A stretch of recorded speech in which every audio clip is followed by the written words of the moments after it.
അപ്പൊ ഇന്ന് നമ്മൾ നോക്കാൻ പോകുന്നത് 85/2025 ഒരു ഡ്രൈവർ ക്വസ്റ്റ്യൻ പേപ്പറാണ് കേട്ടോ. ഡ്രൈവർ എക്സാമിന്റെ ക്വസ്റ്റ്യൻ പേപ്പറാണ്.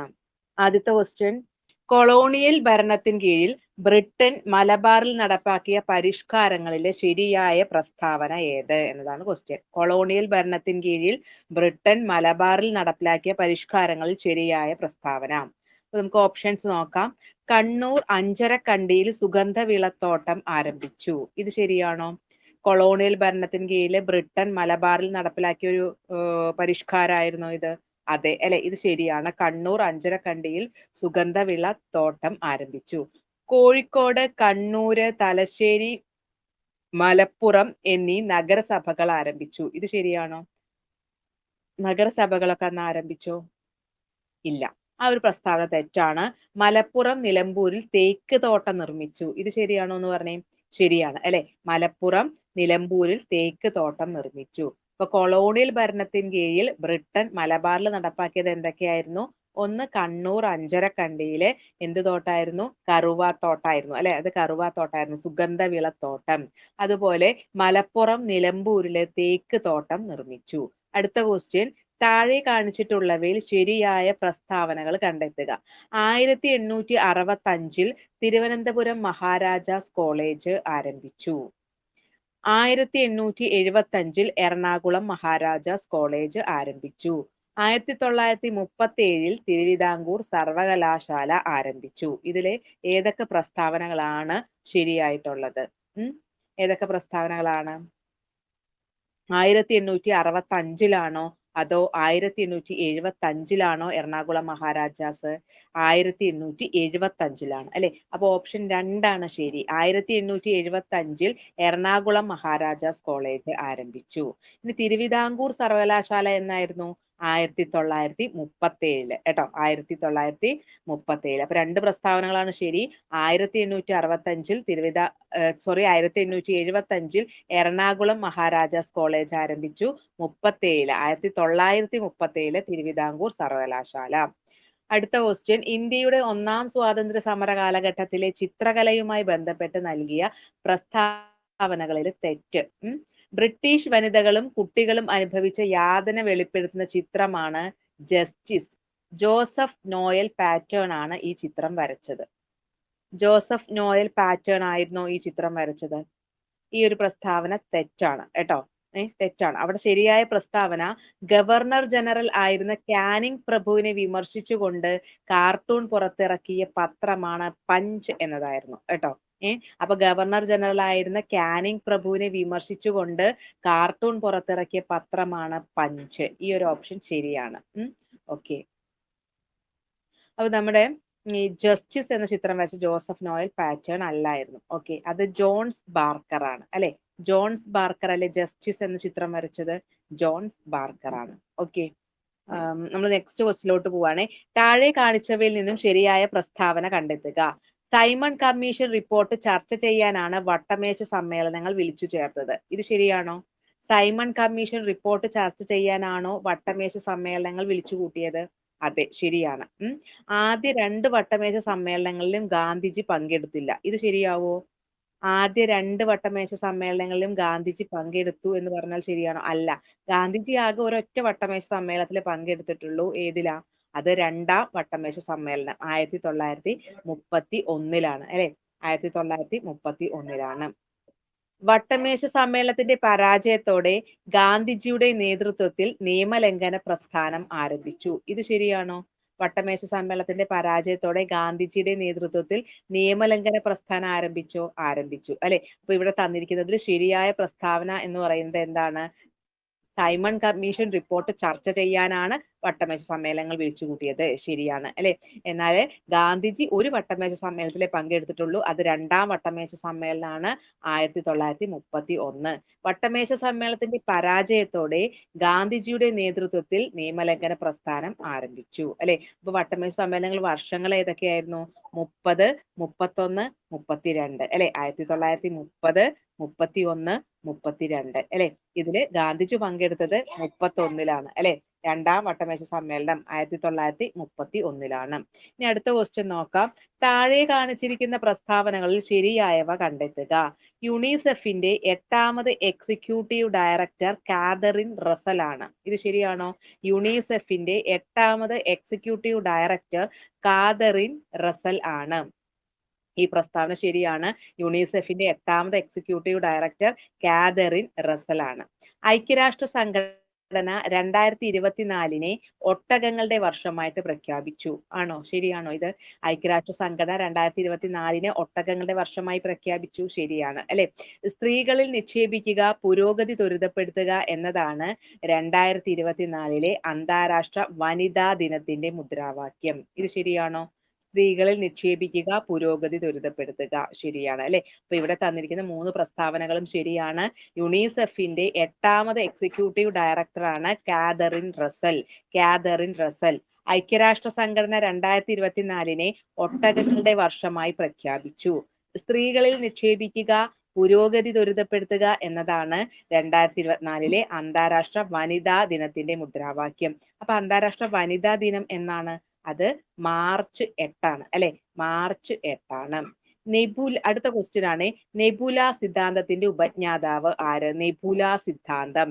നെബുല സിദ്ധാന്തത്തിന്റെ ഉപജ്ഞാതാവാണ് ഇമ്മാനുവൽ കാന്റ്. ആരാണ്? Emmanuel Kant. നെബുല സിദ്ധാന്തത്തിന്റെ ഉപജ്ഞാതാവ് ഇമ്മാനുവൽ കാന്റ് ആണ്. ഇമ്മാനുവൽ കാന്റ് ആണ്. ഇനി പി ഭൂകമ്പ തരംഗത്തിന്റെ നിഴൽ മേഖല ഉൾപ്പെടുന്നത് എത്ര ഡിഗ്രിക്കുള്ളിലാണെന്ന്? പി ഭൂകമ്പ തരംഗത്തിന്റെ നിഴൽ മേഖല ഉൾപ്പെടുന്നത് എത്ര ഡിഗ്രിക്കുള്ളിലാണ്? അത് 103 ഡിഗ്രി മുതൽ 142 ഡിഗ്രി വരെ ആയിരിക്കും കേട്ടോ. പി ഭൂകമ്പ തരംഗത്തിന്റെ നിഴൽ മേഖല 103 ഡിഗ്രി മുതൽ 142 ഡിഗ്രി വരെ ആയിരിക്കും. അടുത്ത ചോദ്യം. ഉത്തര അറ്റ്ലാന്റിക് സമുദ്രത്തിൽ ഉൾപ്പെടാത്ത സമുദ്രജല പ്രവാഹം ഏതാണ്? ഉത്തര അറ്റ്ലാന്റിക് സമുദ്ര ജലപ്രവാഹത്തിൽ സമുദ്രത്തിൽ ഉൾപ്പെടാത്ത സമുദ്രജല പ്രവാഹം. 4 ഓപ്ഷൻസ് വായിക്കാം. Gulf stream, Labrador, canaries, California. ഇതിൽ ഏതായിരിക്കും? കാലിഫോർണിയ ആണ് അല്ലെ? കാലിഫോർണിയ പസഫിക് സമുദ്രത്തിലെ സമുദ്രജല പ്രവാഹമാണ് അല്ലെ? കാലിഫോർണിയ. ഇനി ഗൾഫ് സ്ട്രീമും ലാബ്രഡോറും കാനറീസും അറ്റ്ലാന്റിക് സമുദ്രത്തിലുള്ളതാണ് അല്ലെ? അപ്പോ ഏതൊക്കെയാ? Gulf stream, Labrador, canaries. ഈ ഗൾഫ് സ്ട്രീം എന്നത് ഉഷ്ണജല പ്രവാഹവും ലാബ്രഡോർ ശീതജല പ്രവാഹമാണ് അല്ലെ? ഇനി ഈ 2 പ്രവാഹങ്ങളും കൂടി സംഗമിക്കുന്ന സ്ഥലമാണ് എന്തറിയപ്പെടുന്നത്? ഗ്രാൻഡ് ബാങ്ക്സ് എന്നറിയപ്പെടുന്നത് അല്ലെ? മത്സ്യബന്ധന ലോകത്തിലെ ഏറ്റവും വലിയ മത്സ്യബന്ധന കേന്ദ്രമായ ഗ്രാൻഡ് ബാങ്ക്സ് എവിടെയാണ്? ഈ ഗൾഫ് സ്ട്രീമും ലാബ്രഡോർ സ്ട്രീമും കൂടി ചേരുന്നിടത്താണ് അല്ലെ? ഓക്കെ. അപ്പൊ ഉത്തര അറ്റ്ലാന്റിക് സമുദ്രത്തിലെ സമുദ്രജല പ്രവാഹങ്ങളാണ് ഗൾഫ് സ്ട്രീം, ലാബ്രഡോർ, കാനറീസ്. എന്നാൽ കാലിഫോർണിയ എവിടെയാണ്? പസഫിക് ഓഷ്യനിലെ സ്ട്രീമാണ് അല്ലെ? പസഫിക് ഓഷ്യനിലെ സമുദ്രജല പ്രവാഹമാണ്. അടുത്ത ക്വസ്റ്റ്യൻ. ഉപദ്വീപീയ നദിയായ കൃഷ്ണയുടെ ഉത്ഭവസ്ഥാനം ഏതാണെന്ന്? കൃഷ്ണ ഉത്ഭവിക്കുന്നത് എവിടെയാ? നമ്മൾ കോഡൊക്കെ സെറ്റ് ചെയ്തിട്ട് അങ്ങനെ പഠിച്ചു വെച്ചിട്ടുണ്ട് അല്ലെ? കൃഷ്ണൻ മഹാബലവാനാണെന്ന് വെച്ച് പഠിച്ചിട്ടുണ്ട്. അപ്പൊ കൃഷ്ണ നദി മഹാബലേശ്വർ കുന്നുകളിൽ നിന്നാണ് ഉത്ഭവിക്കുന്നത് അല്ലെ? കൃഷ്ണ നദി മഹാരാഷ്ട്രയിലെ മഹാബലേശ്വർ കുന്നുകളിൽ നിന്നാണ് ഉത്ഭവിക്കുന്നത്. ഓക്കെ. ഇനി കൃഷ്ണ നദിയുടെ നീളം അറിയാലോ? കൃഷ്ണ നദിയുടെ നീളം എത്രയാ? കൃഷ്ണ നദി ഉപദ്വീപീയ നദികളില് 2ാം സ്ഥാനാണ് കൃഷ്ണ നദിക്കുള്ളത് അല്ലെ? എത്രയാണ് നീളം? 1400 കിലോമീറ്റർ ആണ് അല്ലെ? കൃഷ്ണ നദിയുടെ നീളം എന്ന് പറയുന്നത് 1400 കിലോമീറ്റർ ആണ്. പരീക്ഷകൾക്ക് കൃഷ്ണ നദിയുടെ പോഷക നദികളെ കുറിച്ചും ചോദിക്കാറുണ്ട്. കൃഷ്ണ നദിയുടെ പോഷക നദികൾ ഏതൊക്കെയാ? കൃഷ്ണ നദിയുടെ പോഷക നദികൾ ഏതൊക്കെയാ? കൃഷ്ണ നദിയുടെ ഏതൊക്കെയാ? തുംഗഭദ്ര, ഭീമ, കൊയ്ന, മുസി അല്ലെ? അങ്ങനെ പോകുന്നു. തുംഗഭദ്ര, കൊയ്ന, മുസി, മാലപ്രഭ, ഗൗഡപ്രഭ അങ്ങനെയുള്ള നദികളാണ് കൃഷ്ണ നദിയുടെ പോഷക നദികൾ അല്ലെ? തുംഗഭദ്ര, ഭീമ, കൊയ്ന, മുസി, മാലപ്രഭ, ഗൗഡപ്രഭ. ഓക്കെ. ഇനി ചന്ദ്രന്റെ ദക്ഷിണ ധ്രുവത്തിൽ പേടകമിറക്കിയ ഇന്ത്യയുടെ ചാന്ദ്ര ദൗത്യം ഏതായിരുന്നു? ചന്ദ്രന്റെ ദക്ഷിണ ധ്രുവത്തിൽ പേടകമിറക്കിയത് എത്രാം ചാന്ദ്ര ദൗത്യത്തിലായിരുന്നു? ഇത് ചന്ദ്രയാൻ 3 അല്ലെ? ചന്ദ്രയാൻ 3 ആണ് അല്ലെ? ഓക്കെ. എന്നായിരുന്നു ചന്ദ്രയാൻ 3 വിക്ഷേപിച്ച്? ചന്ദ്രയാൻ 3 വിക്ഷേപിച്ച ഡേറ്റ് പറഞ്ഞേ. ചന്ദ്രയാൻ 3 വിക്ഷേപിച്ച ഡേറ്റ് എന്നായിരുന്നു? ജൂലൈ 14, 2023 അല്ലെ? 2023 ജൂലൈ 14 എന്നായിരുന്നു ചന്ദ്രന്റെ ഭ്രമണപഥത്തിലെത്തിയത്? ചന്ദ്രന്റെ ഭ്രമണപഥത്തിലെത്തിയ ഡേറ്റ് എന്നായിരുന്നു? അത് 2023 ഓഗസ്റ്റ് 5 അല്ലെ? ഓഗസ്റ്റ് 5 ഭ്രമണപഥത്തിലെത്തിയത്. എന്നാൽ സോഫ്റ്റ് ലാൻഡ് ചെയ്ത തീയതിയാണ് ഏത്? ഓഗസ്റ്റ് 23, 2023 അല്ലെ? ഓക്കെ. അപ്പൊ അത്രയും ഡേറ്റുകൾ കിട്ടി. ഇനി അടുത്ത ക്വസ്റ്റിലോട്ട് പോവാം. ചുവടെ നൽകിയിരിക്കുന്നതിൽ ഏതെല്ലാമാണ് ഇന്ത്യയുടെ പഞ്ചവത്സര പദ്ധതിയുടെ പ്രധാന ലക്ഷ്യങ്ങൾ? പഞ്ചവത്സര പദ്ധതിയുടെ പ്രധാന ലക്ഷ്യങ്ങൾ ഏതൊക്കെയാണെന്ന്.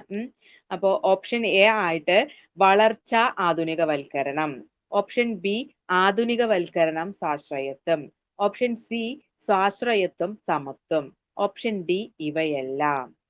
നമ്മൾ ഏത് സെലക്ട് ചെയ്യും? വളർച്ചയുണ്ടോ? സാമ്പത്തിക വളർച്ചയുണ്ടോ? ഉണ്ട് അല്ലെ? അപ്പൊ സാമ്പത്തിക വളർച്ച, ആധുനികവൽക്കരണം, സ്വാശ്രയത്വം, അതുപോലെ സമത്വം, 4 ലക്ഷ്യങ്ങളും ഉണ്ട് അല്ലെ? അപ്പൊ എന്ന് വെച്ചിട്ട് ഓർത്ത് വെച്ചോ. 3 ലക്ഷ്യങ്ങളുടെ പേരിലും ഉണ്ട് കേട്ടോ. സ്വാശ്രയത്വം, സാമ്പത്തിക വളർച്ച, പിന്നെ എന്തായിരുന്നു? സമത്വം. ഇനി ഒരെണ്ണം ആധുനികവൽക്കരണം. കിട്ടിയല്ലോ. ഏതൊക്കെയാ? സാമ്പത്തിക വളർച്ച, സ്വാശ്രയത്വം, അതുപോലെ സമത്വം, 3 സാകൾ വെച്ചിട്ടുള്ളത്. ഇനി ഒരെണ്ണം ആധുനികവൽക്കരണം. ഇവിടെ നമ്മൾ തന്നെ എപ്പോഴും പറ്റിക്കാൻ വേണ്ടി തരുന്നത് എന്താ? ആഗോളവൽക്കരണം എന്ന ഓപ്ഷനിൽ തന്നു കളയും.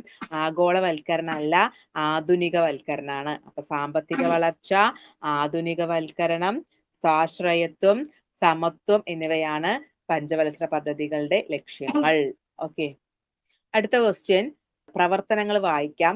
ഇതില് പ്രാഥമിക മേഖലയിൽ ഏതാ? ദ്വിതീയ മേഖലയിൽ ഏതാ? സേവന മേഖല, ഇതൊക്കെ പറയണം കേട്ടോ. കൃഷി ഏത് മേഖലയിലാണെന്ന് പറഞ്ഞേ? കൃഷി കൃഷി പ്രാഥമിക മേഖലയാണ്. ഖനനവും പാറവെട്ടും അത് പ്രാഥമികമാണ്. ഇനി വൈദ്യുതി, ഗ്യാസ്, ജലവിതരണം, ഏതിലാണ് വരിക? വൈദ്യുതിയും ഗ്യാസും ജലവിതരണവും സെക്കൻഡറി സെക്ടറിലാണ്, ദ്വിതീയ മേഖലയിലാണ് വരുന്നത് അല്ലെ? നിർമ്മാണ പ്രവർത്തനങ്ങൾ വരുന്നതും ദ്വിതീയ മേഖലയിലാണ് വരുന്നത്. വ്യാപാരം ഏതിലാ വരുന്നത്? വ്യാപാരം ടേർഷ്യറി ആണ് അല്ലെ? വാണിജ്യവും വ്യവസായവും ദ്വിതീയ മേഖലയിലാണെങ്കിൽ വ്യാപാരം എന്ന് പറയുന്നത് ടേർഷ്യറി സെക്ടറിലാണ്, സേവന മേഖലയിലാണ്. ഗതാഗതവും സംഭരണവും എവിടെയാ വരുന്നത്? അതും ടേർഷ്യറി, അതായത് സേവന മേഖലയിൽ, തൃതീയ മേഖലയിലാണ് അല്ലെ? സേവനങ്ങൾ വരുന്നതും എവിടെ തന്നെയാ? തൃതീയ മേഖലയിലാണ്. അപ്പൊ നമുക്ക് ഏതൊക്കെയാണെന്ന് നോക്കാം. കൃഷി, ഖനനം, പാറവെട്ട്, ഇത്രയും കാര്യങ്ങൾ അല്ലെ പ്രാഥമിക മേഖലയിൽ വരും. ഇനി വൈദ്യുതി, ഗ്യാസ്, ജലവിതരണം, നിർമ്മാണ പ്രവർത്തനങ്ങൾ എന്നിവ എവിടെ വരും? ഉൽപ്പന്ന നിർമ്മാണം എന്നൊക്കെ പറയുന്നത് എവിടെയാ വരുന്നത്? അത് ദ്വിതീയ മേഖലയിൽ വരുന്നു അല്ലെ? എന്നാൽ വ്യാപാരം, ഗതാഗതം, സംഭരണം, സേവനങ്ങൾ എന്നിവ എവിടെയാണ് വരുന്നത്? അത് ടേർഷ്യറി സെക്ടർ, സേവന മേഖലയിൽ വരുന്നു. ഓക്കെ.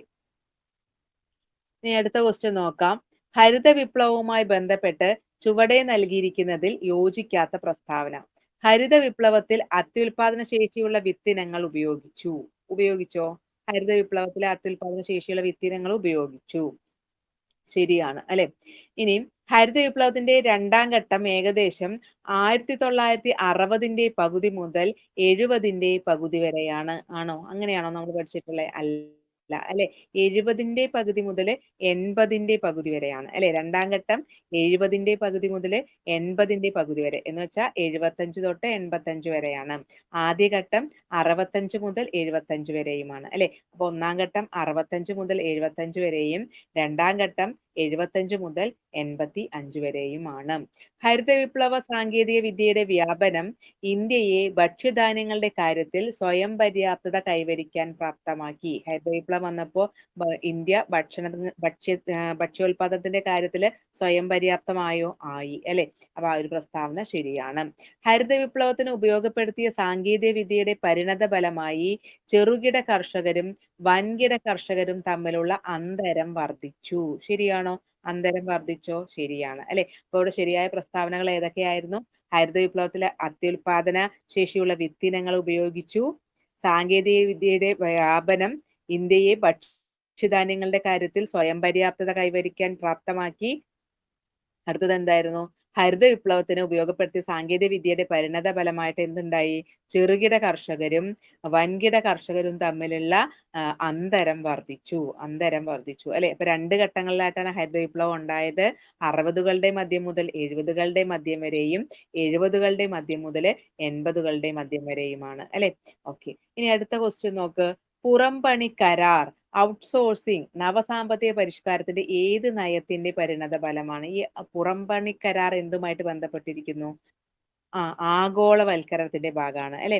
ആഗോളവൽക്കരണത്തിന്റെ ഭാഗമാണ് എന്ത്? പുറംപണി കരാർ അല്ലെ. ഒരു രാജ്യത്തെ ആളുകള് മറ്റൊരു രാജ്യത്തിന് വേണ്ടി എന്ത് ചെയ്യുന്നു? തൊഴിൽ ചെയ്യുന്നു. ഇതാണ് എന്ത്? എന്ത്? പുറംപണി കരാർ അല്ലെ. പുറംപണി കരാർ എന്ന് പറയുന്നത്. അന്ത്യോദയ അന്ന യോജന നിലവിൽ വന്ന വർഷം പറഞ്ഞേ. അടുത്ത ക്വസ്റ്റ്യൻ. അന്ത്യോദയ അന്ന യോജന നിലവിൽ വന്ന വർഷം ഏത് വർഷമാണ് അന്ത്യോദയ അന്ന യോജന നിലവിൽ വന്നേ? 2000 ഡിസംബർ 25 കേട്ടോ. ഡിസംബർ 25 2000-ത്തിലായിരുന്നു. 2000 ഡിസംബർ 25-ലാണ് അന്ത്യോദയ അന്ന യോജന വന്നത് അല്ലെ. എന്താണ് ഈ അന്ത്യോദയ അന്ന യോജന? ദാരിദ്ര്യ രേഖയ്ക്ക് താഴെയുള്ള ഏറ്റവും താഴേക്കിടയിലുള്ള അല്ലെ ഏറ്റവും പ്രയാസം അനുഭവിക്കുന്ന കുടുംബങ്ങൾക്ക് മാസത്തിൽ 35 കിലോ ഭക്ഷ്യധാന്യം സൗജന്യമായി കൊടുക്കുന്ന ഒരു ഇതായിരുന്നു എന്ത്? ആ എന്ത്? ഈ അന്ത്യോദയ അന്ന യോജന അല്ലെ. അന്ത്യോദയ അന്ന യോജന. അപ്പൊ അത് ആരംഭിച്ചത് 2000 ഡിസംബർ 25-നാണ്. ചേരുംപടി ചേർക്കാനാണ് അടുത്ത ക്വസ്റ്റ്യൻ. ലക്ഷ്യപ്രമേയം ആരാണ്? ലക്ഷ്യപ്രമേയവുമായി ബന്ധപ്പെട്ട ആളാരാണ്? ലക്ഷ്യപ്രമേയം ജവഹർലാൽ നെഹ്റു ആണ് അല്ലെ. ഭരണഘടനാ നിർമ്മാണ സഭ നിയമോപദേശകൻ ആരായിരുന്നു? ഭരണഘടനാ നിയമനിർമ്മാണ സഭയുടെ നിയമോപദേശകൻ ആരായിരുന്നു? അത് BN റാവു ആണ് അല്ലെ. ഭരണഘടനാ നിർമ്മാണ സഭയുടെ ആദ്യത്തെ ചെയർമാൻ ആരായിരുന്നു? ഭരണഘടനാ നിർമ്മാണ സഭയുടെ ആദ്യത്തെ ചെയർമാൻ ആരായിരുന്നു? ആദ്യത്തെ ചെയർമാൻ എന്ന് ചോദിച്ചാൽ താൽക്കാലിക അധ്യക്ഷനായിരുന്നു.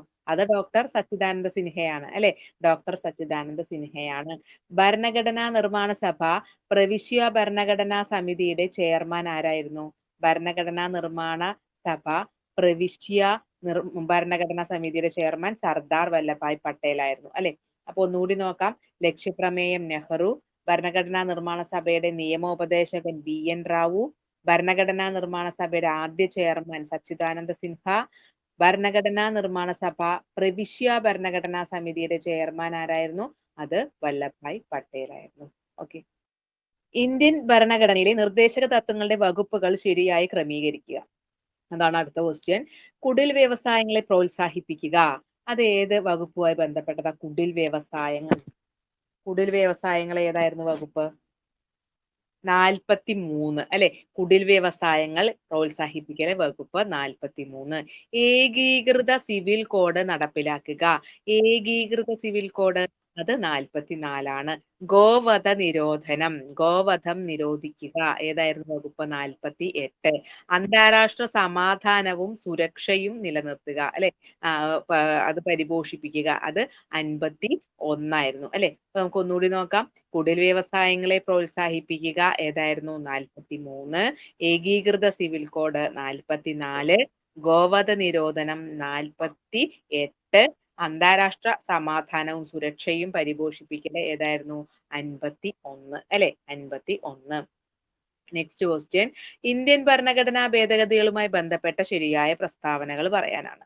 വകുപ്പ് 378 ഭേദഗതികളെ കുറിച്ച് പ്രതിപാദിക്കുന്നു. ശരിയാണോ? ഓപ്ഷൻ വകുപ്പ് 378 ആണോ ഭരണഘടനാ ഭേദഗതി? ആണോ? അല്ല. 368 കേട്ടോ. 368 വകുപ്പ് 368 ഭേദഗതികളെ കുറിച്ച് പറയുന്നത്. ഭേദഗതിയുടെ സവിശേഷതകൾ കടമെടുത്തിരിക്കുന്ന അയർലൻഡിൽ നിന്നുമാണ്. ആണോ? നമ്മൾ ഭരണഘടനാ ഭേദഗതി എന്ന ആശയം എവിടെ നിന്ന് കടമെടുത്തിരിക്കുന്നേ? അതെ. അത് സൗത്ത് ആഫ്രിക്കയിൽ നിന്നാണ് നമ്മൾ കടമെടുത്തിട്ടുള്ളത് അല്ലെ. ഇനി ഇതുവരെ ഭരണഘടന 103 പ്രാവശ്യം ഭേദഗതി ചെയ്തു. ആണോ? 103 പ്രാവശ്യമാണോ ഭേദഗതി ചെയ്തിട്ടുള്ളത്? അല്ല. 106-ാം ഭേദഗതി ബില്ലും നമ്മളിപ്പോ ഇതിനിടയ്ക്ക് പാസ്സാക്കി അല്ലെ? അപ്പൊ 106 ഭേദഗതി ബില്ലുകളുണ്ട് അല്ലെ? 106 പ്രാവശ്യം ഭേദഗതി ചെയ്തിട്ടുണ്ട്. 106 അതെ, നാരി ശക്തി വന്ദന അധിനിയായിരുന്നു 106ാമത്തത്. ഓക്കെ. അപ്പൊ ഇന്ത്യൻ ഭരണഘടന ആദ്യമായിട്ട് ഭേദഗതി ചെയ്തത് 1950 മാർച്ച് 14നാണെന്ന്. ഇത് ശരിയാണോ? അല്ല. 1951 അല്ലെ? അപ്പൊ ഇവിടെ പറഞ്ഞ 4 പ്രസ്താവനകളും തെറ്റാണ്. അപ്പൊ ഇങ്ങനെയും അവര് ഓപ്ഷൻ ഇടും. 4 പ്രസ്താവനയും തെറ്റാണ് കേട്ടോ. അപ്പൊ നമുക്ക് ഒന്നുകൂടി നോക്കാം. ഭരണഘടനാ ഭേദഗതിയുടെ ആർട്ടിക്കിൾ പറഞ്ഞേ. ഭരണഘടനാ ഭേദഗതിയുടെ ആർട്ടിക്കിൾ പറഞ്ഞേ. ഏതാണ് ആർട്ടിക്കിൾ? ആർട്ടിക്കിൾ 368 അല്ലെ? ഏത് രാജ്യത്ത് നിന്നാ കടം കൊണ്ടത്? ഭരണഘടനാ ഭേദഗതികൾ കടം കൊണ്ടത് ഏത് രാജ്യത്ത് നിന്നാ? അത് സൗത്ത് ആഫ്രിക്ക. അതുപോലെ ഇന്ത്യൻ ഭരണഘടന ഇതുവരെ എത്ര തവണ ഭേദഗതി ചെയ്യപ്പെട്ടിട്ടുണ്ട്? എത്ര തവണയാണ്? 106 തവണ ഭേദഗതി ചെയ്യപ്പെട്ടിട്ടുണ്ട്. ഇന്ത്യൻ ഭരണഘടന ആദ്യമായി ഭേദഗതി ചെയ്ത വർഷം ഏതായിരുന്നു? ആദ്യമായി ഭേദഗതി ചെയ്ത വർഷം 1951 അല്ലെ? ഓക്കെ. അപ്പൊ അടുത്ത ക്വസ്റ്റ്യൻ നോക്ക്. കേരള ഗവർണറുമായി ബന്ധപ്പെട്ട തെറ്റായ പ്രസ്താവനകളാണ് പറയേണ്ടത്. ആരിഫ് മുഹമ്മദ് ഖാൻ കേരളത്തിന്റെ 22ാമത് ഗവർണർ ആയിരുന്നു. ഇത് ശരിയാണോ? ആരിഫ് മുഹമ്മദ് ഖാൻ കേരളത്തിന്റെ 22ാമത് ഗവർണറാണ്. ശരിയാണ്. ആരിഫ് മുഹമ്മദ് ഖാൻ ഉത്തർപ്രദേശുകാരനായിരുന്നു. ശരിയാണോ? ഉത്തർപ്രദേശ് ആയിരുന്നു മുഹമ്മദ് ഖാന്റെ സ്വദേശം. ഏ അത് ശരിയാണ് കേട്ടോ. ആരിഫ് മുഹമ്മദ് ഖാൻ ഉത്തർപ്രദേശുകാരനാണ്. ശരിയാണ് കേട്ടോ. ഓക്കെ. ആരിഫ് മുഹമ്മദ് ഖാൻ കേരള ഗവർണർ ആയത് 2019 സെപ്റ്റംബറിലാണ്. ആണോ? 2019 സെപ്റ്റംബറിലാണ് കേട്ടോ. ആണ്. ആരിഫ് മുഹമ്മദ് ഖാൻ കേരള ഗവർണർ ആയത് 2019 സെപ്റ്റംബറിൽ ആണ്. ഓക്കെ. ഇനി അവിടെ 4ാമത്തെ ഓപ്ഷൻ ആയിട്ട് തന്നിട്ടുള്ളത് ആരിഫ് മുഹമ്മദ് ഖാൻ ഉത്തർപ്രദേശിലെ മുൻ മുഖ്യമന്ത്രി ആയിരുന്നു എന്നതാണ്. ഇത് തെറ്റാണ് കേട്ടോ. ആരിഫ് മുഹമ്മദ് ഖാൻ ഉത്തർപ്രദേശിലെ മുൻ മുഖ്യമന്ത്രി ആയിരുന്നിട്ടില്ല. ഓക്കെ. അപ്പൊ ശരിയായ പ്രസ്താവനകൾ നമുക്ക് ഒന്നുകൂടി പറയാം. ആരിഫ് മുഹമ്മദ് ഖാൻ കേരളത്തിന്റെ 22ാമത് ഗവർണറാണ്. സ്വദേശം ഉത്തർപ്രദേശ് ആണ്. അല്ലെ? ഇനി എന്ന് മുതലാണ് കേരളത്തിന്റെ ഗവർണർ ആയത്? 2019 സെപ്റ്റംബർ മുതൽക്കായിരുന്നു. Okay. Next question. Indian parliament സംയുക്ത സമ്മേളനവുമായി ബന്ധപ്പെട്ട ശരിയായ പ്രസ്താവനകൾ പറയണം. ലോക്സഭാ സ്പീക്കറുടെ അഭാവത്തിൽ സംയുക്ത സമ്മേളനങ്ങളുടെ അധ്യക്ഷത വഹിക്കേണ്ടത് ലോക്സഭ ഡെപ്യൂട്ടി സ്പീക്കർ ആണ്. ഇത് ശരിയാണോ? ശരിയാണോ? ശരിയാണ് കേട്ടോ. ലോക്സഭാ സ്പീക്കറുടെ അഭാവത്തിൽ സംയുക്ത സമ്മേളനങ്ങളെ അധ്യക്ഷത വഹിക്കുന്നത് ആരായിരിക്കും? ലോക്സഭ ഡെപ്യൂട്ടി സ്പീക്കർ ആയിരിക്കും. ധനകാര്യ ബില്ലുകൾ സംയുക്ത സമ്മേളനത്തിൽ അവതരിപ്പിക്കാൻ പാടില്ല അല്ലെങ്കിൽ അവതരിപ്പിക്കാൻ പറ്റില്ല. ശരിയാണോ?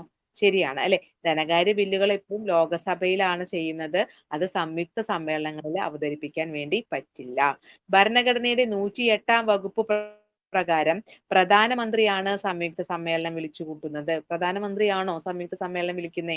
അല്ല. ആരാ വിളിച്ചു കൂട്ടുന്നേ? സംയുക്ത സമ്മേളനം വിളിച്ചു കൂട്ടുന്നത് ആരാ? അത് പ്രസിഡന്റാ.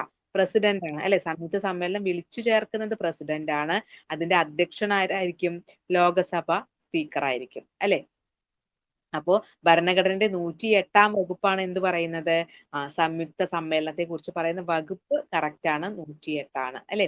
ഇനി ഇതുവരെ 2 പ്രാവശ്യം മാത്രമാണ് സംയുക്ത സമ്മേളനങ്ങൾ നടന്നിട്ടുള്ളത്. അത് ശരിയാണോ? 2 തവണയാണോ? അല്ലല്ലോ. 3 തവണ എങ്ങനെ നടന്നിട്ടുണ്ട് അല്ലെ? 3 അല്ലെ? 3 അല്ലേ? ഓക്കെ. അപ്പോ നമുക്ക് ശരിയായ പ്രസ്താവനകൾ ഒന്നുകൂടി നോക്കാം. ലോക്സഭാ സ്പീക്കറുടെ അഭാവത്തിൽ സംയുക്ത സമ്മേളനങ്ങളുടെ അധ്യക്ഷത വഹിക്കേണ്ടത് ലോക്സഭ ഡെപ്യൂട്ടി സ്പീക്കർ ആണ്. ശരിയാണ്. ധനകാര്യ ബില്ലുകൾ സംയുക്ത സമ്മേളനത്തിൽ അവതരിപ്പിക്കാൻ പറ്റില്ല. ശരിയാണ്. ഇനി ഭരണഘടനയുടെ 108ാം വകുപ്പ് പ്രകാരം പ്രധാനമന്ത്രിയാണ് സംയുക്ത സമ്മേളനം വിളിച്ചു കൂട്ടുന്നത് എന്ന് പറഞ്ഞാൽ തെറ്റാണ്. പ്രധാനമന്ത്രിയല്ല, പ്രസിഡന്റ് ആണ് വിളിച്ചു ചേർക്കുന്നത്. വകുപ്പ് 108 തന്നെയാണ്. എന്നാൽ ഇതിന്റെ അധ്യക്ഷ സ്ഥാനത്ത് ആരായിരിക്കും? അത് സ്പീക്കർ ആയിരിക്കും കേട്ടോ. ലോക്സഭ സ്പീക്കർ ആയിരിക്കും. അപ്പോ ഇതുവരെ 2 പ്രാവശ്യമാണ് സംയുക്ത സമ്മേളനം നടന്നിട്ടുള്ളത് എന്ന് പറഞ്ഞത് തെറ്റാണ്. 3 തവണയാണെന്ന് തോന്നുന്നു. ഏതൊക്കെയാ? ഒന്ന് ഈ സ്ത്രീധന നിരോധനവുമായി ബന്ധപ്പെട്ടിട്ട് അല്ലെ? കേട്ടോ. 1961 ഇന്ത്യൻ ഭരണഘടനയിലെ കൺകറന്റ് ലിസ്റ്റിൽ ഉൾപ്പെട്ട വിഷയങ്ങൾ ഏതൊക്കെയാണെന്ന് നമുക്ക് നോക്കാം. താഴെ തന്നിരിക്കുന്നതിൽ ഏതൊക്കെയാണെന്ന് പറയണം. വിവാഹവും വിവാഹമോചനവും, ട്രസ്റ്റും ട്രസ്റ്റികളും, പൊതുജന ആരോഗ്യം, കാർഡുകൾ, കുടുംബാസൂത്രണം. ഇതിൽ ഏതൊക്കെയാണെന്ന് നോക്കാം. ഓക്കെ. വിവാഹം വിവാഹമോചനം കൺകറന്റ് ലിസ്റ്റിലാണോ വരുന്നേ? വിവാഹം വിവാഹമോചനം അതെ. യെസ് ശരിയാണ്. ട്രസ്റ്റുകളും ട്രസ്റ്റികളും ശരിയാണോ? ട്രസ്റ്റുകളും ട്രസ്റ്റികളും ശരിയാണ്. ട്രസ്റ്റുകളും ട്രസ്റ്റികളും വരുന്നത് എവിടെയാണ്? അത് കൺകറന്റ് ലിസ്റ്റിലാണ്. എന്നാൽ പൊതുജനാരോഗ്യം വരുന്നത് എവിടെയാ? പൊതുജനാരോഗ്യം പൊതുജനാരോഗ്യം വരുന്നത് സ്റ്റേറ്റ് ലിസ്റ്റിലാണ് അല്ലെ? അത് കൺകറന്റ് ലിസ്റ്റിലല്ല. കാടുകൾ വരുന്നത് എവിടെ? എന്ന് വെച്ചാൽ വനസംരക്ഷണം ഇത് വരുന്നത് എവിടെയാ? അത് കൺകറന്റ് ലിസ്റ്റിലാണ് വരുന്നത് അല്ലെ? കുടുംബാസൂത്രണോ? കുടുംബാസൂത്രണം അതും ഈ എവിടെയാ? കൺകറന്റ് ലിസ്റ്റിലാണ് കേട്ടോ. അപ്പൊ വിവാഹമോചനം, ട്രസ്റ്റികള്, കാടുകള്, കുടുംബാസൂത്രണം ഒക്കെ വരുന്നത് കൺകറന്റ് ലിസ്റ്റിലാണ്. അപ്പൊ ലിസ്റ്റുകളെ കുറിച്ചുള്ള പട്ടിക ഏതായിരുന്നു എന്നാ പറഞ്ഞത്? നമ്മൾ ലിസ്റ്റുകളെ കുറിച്ചിട്ടുള്ള പട്ടിക പഠിച്ചിട്ടുണ്ടായിരുന്നല്ലോ. 7ാം പട്ടികയാണ്. ഇനി അടുത്ത ക്വസ്റ്റ്യൻ ആണ്. ഇന്ത്യയിൽ ധനകാര്യ കമ്മീഷനുമായി ബന്ധപ്പെട്ട തെറ്റായ പ്രസ്താവനകൾ പറയാം. ഇതിലെല്ലാം തെറ്റായ പ്രസ്താവനകളാ ചോദിക്കുന്നത് കേട്ടോ. 15ാം ധനകാര്യ കമ്മീഷന്റെ ചെയർമാൻ NK സിംഗ് ആണ്. ശരിയാണോ? അതെ, ശരിയാണ് അല്ലെ? 15ാം ധനകാര്യ കമ്മീഷന്റെ ചെയർമാൻ ശ്രീ NK സിംഗ് ആണ്. ധനകാര്യ കമ്മീഷന്റെ ആദ്യ ചെയർമാൻ ശ്രീ KC നിയോഗി ആയിരുന്നോ? ധനകാര്യ കമ്മീഷന്റെ ആദ്യത്തെ ചെയർമാൻ KC നിയോഗിയാണ്. ഭരണഘടനയുടെ 280ാം വകുപ്പ് ധനകാര്യ കമ്മീഷനുമായി ബന്ധപ്പെട്ടിരിക്കുന്നു. ശരിയാണ് അല്ലെ? ശരിയാണ്. ധനകാര്യ കമ്മീഷൻ നിലവിൽ വന്നത് 1950ലാണ്. ആണോ? 50ലാണോ? അല്ല, 51ലാണ് അല്ലെ? അപ്പൊ ആ പ്രസ്താവന മാത്രം തെറ്റിപ്പോയി. അപ്പൊ നമുക്ക് എന്തൊക്കെ കാര്യങ്ങൾ കിട്ടി ഇവിടുന്ന്? ധനകാര്യ കമ്മീഷൻ നിലവിൽ വന്ന വർഷം 51. ഏതാണ് ആർട്ടിക്കിൾ 280 അല്ലെ? 280. ഇനി ആദ്യത്തെ ചെയർമാൻ ആരായിരുന്നു? ധനകാര്യ കമ്മീഷന്റെ ആദ്യത്തെ ചെയർമാൻ ആരായിരുന്നു? KC നിയോഗി. ഇനി 15ാം ധനകാര്യ കമ്മീഷന്റെ ചെയർമാൻ ആരാണെന്ന് ചോദിച്ചാൽ ആരാ? അത് NK സിംഗ് അല്ലെ? 15ാം ധനകാര്യ കമ്മീഷന്റെ. അതുപോലെ അവിടെ ഇപ്പൊ നമുക്ക് 16ാം ധനകാര്യ കമ്മീഷനാണ് നിലവിലുള്ളത് അല്ലെ? അതിന്റെ ചെയർമാൻ ആരാ? അത് അരവിന്ദ് പനഗരിയാണ് അല്ലെ? അരവിന്ദ് പനഗരിയാണ് 16ാം ധനകാര്യ കമ്മീഷന്റെ ചെയർമാനായിട്ട് ഉള്ളത്. Okay. Next question. Kerala public service കമ്മീഷന്റെ അധ്യക്ഷനായിട്ടില്ലാത്ത വ്യക്തി ആരാ? ഞാനൊരു 4 ആളുകളുടെ പേര് വായിക്കാം. അതിലാരാണെന്ന് പറയണം. PT Chacko, VK Velayudhan, MK Sakhir, Gangadhara Kurup അല്ലെ? നമുക്ക് രണ്ടുപേരെ പെട്ടെന്ന് തന്നെ ഒഴിവാക്കാൻ പറ്റും. VK വേലായുധനും MK സഖീറും ആയിട്ടുള്ള കാര്യം നമുക്കറിയാം അല്ലെ? അപ്പൊ അവര് രണ്ടുപേരും അല്ല. ഇനി PT ചാക്കോയാണോ ഗംഗാധരക്കുറുപ്പാണോ എന്നാണ് ഡൗട്ട് അല്ലെ? അപ്പോ ഗംഗാധരക്കുറുപ്പാണ് ആകാത്ത ആള് കേട്ടോ. കേരള പബ്ലിക് സർവീസ് കമ്മീഷന്റെ അധ്യക്ഷനായിട്ടില്ലാത്ത വ്യക്തിയാണ് ആര്? ഗംഗാധരക്കുറുപ്പ് കേട്ടോ. ഗംഗാധരക്കുറുപ്പാണ്. അപ്പൊ PT Chacko, MK Zakir, VK Velayudhan എന്നിവരൊക്കെ നമ്മുടെ കേരള പബ്ലിക് സർവീസ് കമ്മീഷന്റെ അധ്യക്ഷന്മാര് ആയിട്ടുണ്ട്. വേറെ ക്വസ്റ്റ്യൻ പേപ്പറിലും സെയിം ക്വസ്റ്റ്യൻ വന്നിട്ടുണ്ടായിരുന്നു അല്ലെ? അപ്പോ കേരള ഹൈക്കോടതിയുമായി ബന്ധപ്പെട്ട തെറ്റായ പ്രസ്താവനകളാണ് അടുത്ത ക്വസ്റ്റ്യൻ കേട്ടോ. കേരള ഹൈക്കോടതിയുമായിട്ട് ബന്ധപ്പെട്ട തെറ്റായ പ്രസ്താവനകൾ. കേരള ഹൈക്കോടതി സ്ഥാപിച്ചത് 1956 നവംബർ 1-നാണ്. ആണോ? കേരള ഹൈക്കോടതി സ്ഥാപിച്ചത് 1956 നവംബർ 1-നാണോ? അതെ. കേരള സംസ്ഥാനം നിലവിൽ വന്നപ്പോൾ തന്നെ കേരള ഹൈക്കോടതിയും നിലവിൽ വന്നു. 1973 കേരള ഹൈക്കോടതിയുടെ ആസ്ഥാനം തിരുവനന്തപുരത്ത് നിന്നും കൊച്ചിയിലോട്ട് മാറ്റി. ഇത് ശരിയാണോ? കൊച്ചിയിലോട്ടാണോ മാറ്റിയത്? കേരള ഹൈക്കോടതിയുടെ ആസ്ഥാനം എവിടെയാ? അത് എറണാകുളത്താണ് അല്ലെ? എറണാകുളത്താണ്. ഹൈക്കോടതി ജഡ്ജിമാരുടെ വിരമിക്കൽ പ്രായം 63 വയസ്സോ 6 വർഷമോ ആണ്. ആണോ? 63 ആണോ? അല്ല അല്ലെ? 62 ആണ്. അപ്പൊ ഹൈക്കോടതി ജഡ്ജിമാരുടെ വിരമിക്കൽ പ്രായം 62 ഈ ഒരു ഓപ്ഷനും തെറ്റാണ്. ആദ്യത്തെ ചീഫ് ജസ്റ്റിസ് KT കോശി ആയിരുന്നു. കേരള ഹൈക്കോടതിയുടെ ആദ്യത്തെ ചീഫ് ജസ്റ്റിസ് KT കോശി ആയിരുന്നു. അത് കറക്റ്റ് ആണ് കേട്ടോ. കറക്റ്റ് ആണ്. അപ്പൊ നമുക്ക് കറക്റ്റ് ആയ കാര്യങ്ങൾ പറയാം. കേരള ഹൈക്കോടതി സ്ഥാപിച്ചത് ഏത് വർഷമായിരുന്നു? 1956 അല്ലെ? ഇനി കേരള ഹൈക്കോടതിയുടെ ആസ്ഥാനം എവിടെയാ? അത് എറണാകുളത്താണ് അല്ലെ? നവംബർ 1-ന് 1956 നവംബർ 1-നായിരുന്നു ആസ്ഥാനം എറണാകുളത്താണ്. അതുപോലെ വിരമിക്കൽ പ്രായം എന്ന് പറയുന്നത് എത്രയാണ്? കേരള ഹൈക്കോടതി ജഡ്ജിമാരുടെ വിരമിക്കൽ പ്രായം 62 വയസ്സാണ്. ആദ്യത്തെ ചീഫ് ജസ്റ്റിസ് ആരായിരുന്നു? ആദ്യത്തെ ചീഫ് ജസ്റ്റിസ് KT കോശിയാണ് അല്ലെ? ഇനി അടുത്തത് നോക്ക്.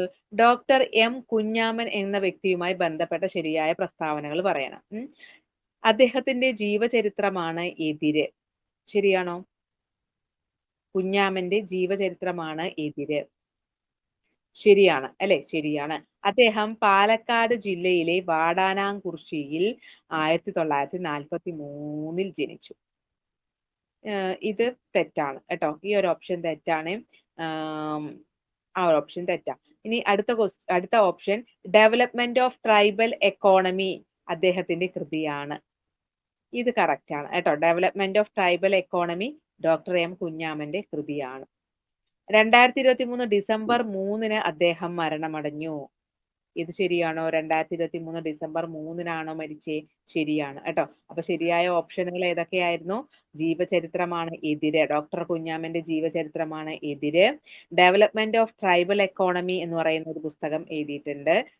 ഡെവലപ്മെന്റ് ഓഫ് ട്രൈബൽ എക്കോണമി എന്ന് പറയുന്ന ഒരു പുസ്തകം എഴുതിയിട്ടുണ്ട്. 2023 ഡിസംബർ 3 മരണമടഞ്ഞത് കേട്ടോ. 2023 ഡിസംബർ 3 മരണമടഞ്ഞിട്ടുള്ളത്. വൈഡൽ ടെസ്റ്റ് ഏത് രോഗത്തെ നിർണ്ണയിക്കാനാണ്? ഇത് പല രീതിയിൽ ക്വസ്റ്റ്യൻ ചോദിച്ചു അല്ലെ? ഇവിടെ ഇപ്പൊ ഡയറക്റ്റ് ആയിട്ട് തന്നെ ചോദിച്ചു. വൈഡൽ ടെസ്റ്റ് ഏത് രോഗത്തിന്റെ രോഗനിർണയ മാർഗമാണ്? ടൈഫോയിഡ് അല്ലെ? ടൈഫോയിഡ്. ഇനി മനുഷ്യരിലെ ഹീമോഗ്ലോബിനെ കുറിച്ചുള്ള തെറ്റായ പ്രസ്താവന ഏത്? അയേൺ അടങ്ങിയിരിക്കുന്നു. ശരിയാണ് അല്ലെ? ഹീമോഗ്ലോബിനിൽ നിറച്ച അയൺ ആണ്. ആരോഗ്യമുള്ള മനുഷ്യന്റെ 100 മില്ലിമീറ്റർ രക്തത്തിൽ 12 മുതൽ 16 ഗ്രാം വരെ ഹീമോഗ്ലോബിൻ കാണപ്പെടുന്നു. ശരിയാണോ? ശരിയാണ്. ആരോഗ്യമുള്ള മനുഷ്യന് 100 മില്ലിമീറ്റർ രക്തം എടുത്താൽ അതില് 12 to 16 എന്തായിരിക്കും? ഹീമോഗ്ലോബിൻ അടങ്ങിയിരിക്കും അല്ലെ? 12 മുതൽ 16 ഗ്രാം വരെ ഹീമോഗ്ലോബിൻ അടങ്ങിയിരിക്കുന്നു. അതിൽ പ്രോട്ടീൻ ഇല്ല എന്ന് പറയുന്നു. അത് ശരിയാവോ? ശരിയാകോ? ഹീമോഗ്ലോബിനിൽ പ്രോട്ടീൻ ഇല്ല എന്ന് പറഞ്ഞാൽ ശരിയാണോ? അല്ല, അതിൽ പ്രോട്ടീൻ ഉണ്ട്. പ്രോട്ടീൻ തന്തുക്കൾ കൂടിച്ചേരുന്ന കാര്യമൊക്കെ പറയുന്നുണ്ട് അല്ലെ? അപ്പൊ ശ്വസനവാതകങ്ങളെ രക്തത്തിലൂടെ വഹിക്കുന്നു എന്ന് പറഞ്ഞാൽ ശരിയാണോ? ശ്വസനവാതകങ്ങളെ രക്തത്തിലൂടെ വഹിക്കുന്നത് ഈ ഹീമോഗ്ലോബിൻ ആണ്. ശരിയാണ് അല്ലെ? അപ്പൊ ഹീമോഗ്ലോബിനെ കുറിച്ചുള്ള ശരിയായ പ്രസ്താവനകൾ എന്തൊക്കെയായിരുന്നു? അയേൺ ധാരാളം അടങ്ങിയിരിക്കുന്നു അല്ലെ? അയേൺ അടങ്ങിയിരിക്കുന്നു. ആരോഗ്യമുള്ള മനുഷ്യന്റെ 100 മില്ലിമീറ്റർ രക്തത്തിൽ 12 മുതൽ 16 ഗ്രാം വരെ ഹീമോഗ്ലോബിൻ കാണപ്പെടും കേട്ടോ. ഇത് പുരുഷന്മാരിൽ 15ഉം സ്ത്രീകളിൽ 13ഉം എന്നൊക്കെ പറയുന്നുണ്ട് കേട്ടോ. ഓക്കെ. അപ്പോ പ്രോട്ടീൻ ഇല്ല എന്ന് പറയുന്നത് തെറ്റാണ്. ശ്വസനവാതകങ്ങളെ രക്തത്തിലൂടെ വഹിക്കുന്നു കേട്ടോ. ശ്വസനവാതകങ്ങളെ രക്തത്തിലൂടെ വഹിക്കലാണ് ആരുടെ പണി? ഹീമോഗ്ലോബിന്റെ പണി. അടുത്ത ക്വസ്റ്റ്യൻ, രക്തത്തിലെ ഗ്ലൂക്കോസിന്റെ അളവ് കുറയ്ക്കാൻ പാൻക്രിയാസ് ഗ്രന്ഥി ഉൽപ്പാദിപ്പിക്കുന്ന ഹോർമോൺ ഏതാണെന്ന്? രക്തത്തിലെ ഗ്ലൂക്കോസിന്റെ അളവ് കുറയ്ക്കണമെങ്കിൽ ഗ്ലൂക്കോസിന്റെ അളവ് കുറയ്ക്കുന്നത് ആരാ? ഗ്ലൂക്കോസിനെ ഗ്ലൈക്കോജൻ ആക്കി മാറ്റുന്നത് ആരാ? ഇൻസുലിൻ ആണ് അല്ലെ? രക്തത്തിലെ ഗ്ലൂക്കോസിന്റെ അളവ് കുറയ്ക്കാൻ പാൻക്രിയാസ് ഗ്രന്ഥി ഉൽപ്പാദിപ്പിക്കുന്ന ഹോർമോൺ ആണ് ഏത്? ഇൻസുലിൻ ആണ് അല്ലെ? ഇൻസുലിൻ. 2024 വൈദ്യശാസ്ത്രത്തിനുള്ള നൊബേൽ പുരസ്കാരം വിക്ടർ ആംബ്രോസിനും ഗാരി റൌഫിനും ലഭിച്ചത് ഏത് കണ്ടുപിടുത്തത്തിനാണ്?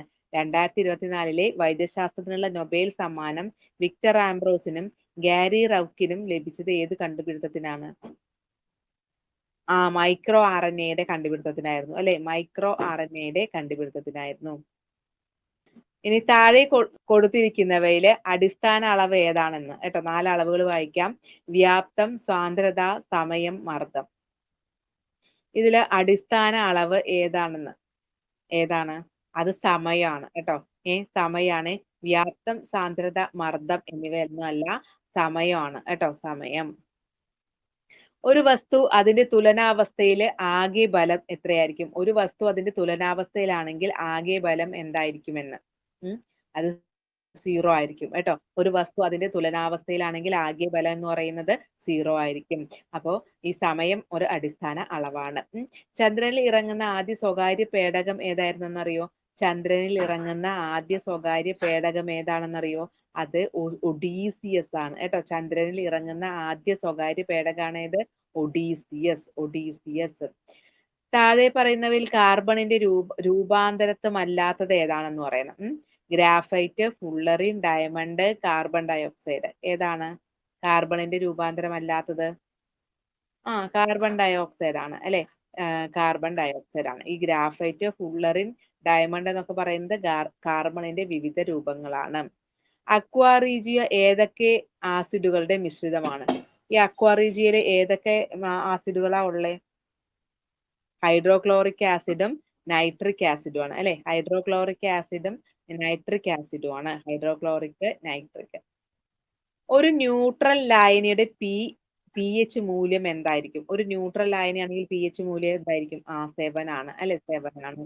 കർണശപഥം ആട്ടക്കഥ രചിച്ചത് ആരാണ്? കർണശപഥം ആട്ടക്കഥ രചിച്ചത് ആരാണ്? ഇരയിമ്മൻ തമ്പി, കോട്ടയത്ത് തമ്പുരാൻ, മാലി, ഉണ്ണായി വാര്യർ. ഇതിൽ ആരാണ്? മാലിയാണ് കേട്ടോ. മാലിയാണ്. ഈ കർണശപഥം ആട്ടക്കഥ രചിച്ചത് മാലിയാണ്. ഓക്കെ. ഓക്കെ. ഇനി അടുത്ത ക്വസ്റ്റ്യൻ നോക്കൂ. പുഞ്ചിരി ഹാ കുലീനമാം കള്ളം നെഞ്ചുകീറി ഞാൻ നേരിനെ കാട്ടാം എന്നത് വൈലോപ്പിള്ളിയുടെ ഏത് കൃതിയിലെ വരികളാണെന്ന്. വൈലോപ്പിള്ളി കൃതിയാണെന്ന് അവർ അവിടെ തന്നെ തന്നിട്ടുണ്ട്. ഏത് കൃതിയാണെന്നാണ് ചോദിച്ചത്. പുഞ്ചിരി ഹാ കുലീനമാം കള്ളം നെഞ്ചുനീറി ഞാൻ നേരിനെ കാട്ടാം. കുടിയൊഴിക്കൽ എന്ന് പറയുന്ന വൈലോപ്പിള്ളി കൃതിയിലെ വരികളാണിത് കേട്ടോ. കുടിയൊഴിക്കൽ. കുടിയൊഴിക്കൽ എന്ന പേരുള്ള വൈലോപ്പിള്ളിയുടെ കൃതിയിലെ വരികളാണ് ഇത്. പുഞ്ചിരിഹ കുലീനമാം കള്ളം നെഞ്ചുനീറി ഞാൻ നേരിനെ കാട്ടാം. ഓക്കെ. അടുത്ത ക്വസ്റ്റ്യൻ. 2024 പാരീസ് ഒളിമ്പിക്സിൽ ഇന്ത്യ നേടിയ ആകെ മെഡലുകളുടെ എണ്ണം. 2024 പാരീസ് ഒളിമ്പിക്സിൽ ഇന്ത്യ എത്ര മെഡലുകൾ നേടി? ആകെ നേടിയ മെഡലുകൾ 6 എണ്ണാണ് അല്ലെ? 1 വെള്ളിയും 5 വെങ്കലവും അല്ലെ? ആ 1 വെള്ളി നേടിയ ആളെ നമുക്കറിയാം, നീരജ് ചോപ്രയാണ് അല്ലെ? ജാവലിൻ ത്രോയിലായിരുന്നു. ഓക്കെ. നിലവിൽ ഇന്ത്യയുടെ സുപ്രീം കോടതി ചീഫ് ജസ്റ്റിസ് ആരാണെന്ന്? നിലവിൽ ഇന്ത്യയുടെ സുപ്രീം കോടതി ചീഫ് ജസ്റ്റിസ് ആരാണ്? അപ്പൊ നിലവിൽ ഇന്ത്യയുടെ സുപ്രീം കോടതി ചീഫ് ജസ്റ്റിസ് ആരാണ്? BR ഗവായി ആണ് അല്ലെ? എത്രാമത് ചീഫ് ജസ്റ്റിസാ? സുപ്രീം കോടതിയിലെ എത്രാമത്തെ ചീഫ് ജസ്റ്റിസാ? 52ാമത് അല്ലെ? 52ാമത് ചീഫ് ജസ്റ്റിസ് ആണ്. ഒരു രാഷ്ട്രം ഒരു തെരഞ്ഞെടുപ്പ് എന്ന ആവശ്യവുമായി ബന്ധപ്പെട്ട് നിർദ്ദേശങ്ങൾ സമർപ്പിച്ച കമ്മിറ്റി ഏതാണ്? ഒരു രാഷ്ട്രം ഒരു തെരഞ്ഞെടുപ്പ്. അത് രാംനാഥ് കോവിന്ദ് കമ്മിറ്റി ആയിരുന്നു അല്ലെ? ഒരു രാഷ്ട്രം ഒരു തെരഞ്ഞെടുപ്പ് എന്ന ആവശ്യവുമായി ബന്ധപ്പെട്ട നിർദ്ദേശങ്ങൾ സമർപ്പിച്ചത് രാംനാഥ് കോവിന്ദ് കമ്മിറ്റിയാണ്. ഓക്കെ. അപ്പൊ നമ്മൾ ഈ ക്വസ്റ്റ്യൻ പേപ്പറിലെ 40 ക്വസ്റ്റ്യൻസ് പഠിച്ച്. ഓക്കെ. അപ്പൊ കർണശപഥം ആട്ടക്കഥ രചിച്ചത് ആരായിരുന്നു എന്നാ പറഞ്ഞേ? മാലിയാണ് കേട്ടോ. മാലിയാണ്. നമുക്ക് ഇന്ന് ക്ലാസ് നിർത്താം. ഓക്കെ. Thank you.